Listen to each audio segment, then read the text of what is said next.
সন্মানীয় আজিৰ সভাৰ সভাপতি মহোদয়, উপস্থিত শ্ৰদ্ধাৰে সন্মানীয় শিক্ষক গুৰুসকল আৰু মৰমৰ বন্ধু বান্ধৱীসকল আৰু লগতে দাদা বাইদেউ তথা ভণ্টি ভাইটিসকল, পোনপ্ৰথমে মই আপোনালোকক সকলোকে শিক্ষক দিৱসৰ আন্তৰিক শুভেচ্ছা তথা অভিনন্দন জ্ঞাপন কৰিছোঁ। আজি 5 ছেপ্টেম্বৰ অৰ্থাৎ শিক্ষক দিৱস। আজি ডক্টৰ সৰ্বপল্লী ৰাধাকৃষ্ণৰ 136তম জন্মবাৰ্ষিকী। তেওঁ এগৰাকী মহান শিক্ষাবিদ, দাৰ্শনিক আৰু ৰাজনীতিবিদো আছিল। শিক্ষাৰ প্ৰতি থকা তেওঁৰ দৃষ্টিভংগী স্মৰণ কৰিবলৈ তেওঁৰ সোঁৱৰণত ভাৰতবৰ্ষত এই শিক্ষক দিৱস পালন কৰা হয়।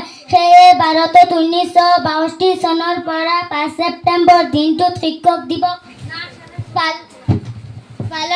পালন কৰা হয়। আমি এই দিনটোত শিক্ষক গুৰুসকললৈ সমাজৰ প্ৰতি আগবঢ়োৱা অৱদানক উদযাপন কৰোঁ। শিক্ষক হোৱাটো এটা সহজ কাম নহয়, সেয়ে আমি তেওঁলোকৰ পৰিশ্ৰম আৰু প্ৰচেষ্টাক সন্মান কৰিব লাগে। এজন শিক্ষক আমাক ভাল নাগৰিক হোৱাত আৰু জীৱনত সফল হোৱাত সহায় কৰে।